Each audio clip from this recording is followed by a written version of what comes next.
அஸ்ஸலாமு இன்னைக்கு ஒரு நாள் ஃபுல்லாக வந்து பேக் டு பேக் பேக்கிங் செஞ்சுட்டே இருக்கிற மாதிரி தான் இருந்துச்சு. ஃபர்ஸ்ட் குக்கீஸ் எல்லாம் பேக் பண்ணி அனுப்பிட்டேன். அடுத்ததாக வந்து பார்த்தீங்கன்னா ஒரு 1 kg ராகி ப்ரௌனி ஆர்டர் இருந்துச்சு.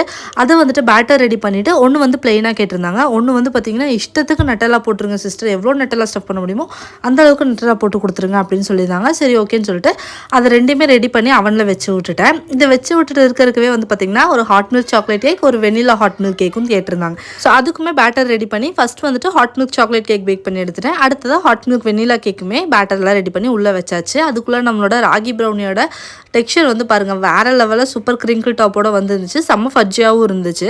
ஸோ இதுக்கு ரெசிபி வேணும்னா கண்டிப்பாக கமெண்ட் செக்ஷனில் சொல்லுங்கள், நெக்ஸ்ட் வீடியோவில் ஷேர் பண்ண ட்ரை பண்ணுறேன். இதை ரெடி பண்ணி பேக் பண்ணுறதுக்குள்ளேயே hot milk chocolate cake ready ஆகி ஆறவும் செஞ்சிருச்சு. அதையும் வந்து இப்படி பீசஸ் போட்டு வச்சுட்டேன். எவ்வளோ சூப்பராக வந்திருக்கு பாருங்கள் டெக்ஸ்சர். எனக்கு ஹாட் மில்க் சாக்லேட் கேக் எப்பவும் போல் நார்மலாக வந்த மாதிரி தான் இருந்துச்சு. பட் வெனிலா கேக் மட்டும் பார்த்தீங்கன்னா எப்போயும் விட ரொம்ப சாஃப்டாக வந்த மாதிரி இருந்துச்சு. அது மட்டும் கிடையாது, அதிகமான மாய்ஸ்சர் அதில் இருந்த மாதிரியே இருந்துச்சு. பட் கேக்கோட டேஸ்ட் அல்டிமேட்டு, ஸ்மெல்லும் வேறு லெவலில் இருந்துச்சு. இது ஏன் இப்படி வந்துச்சு இன்னும் எனக்கு தெரியல. உங்களுக்கு தெரிஞ்சால் கண்டிப்பாக கமெண்ட்ஸில் சொல்லுங்கள்.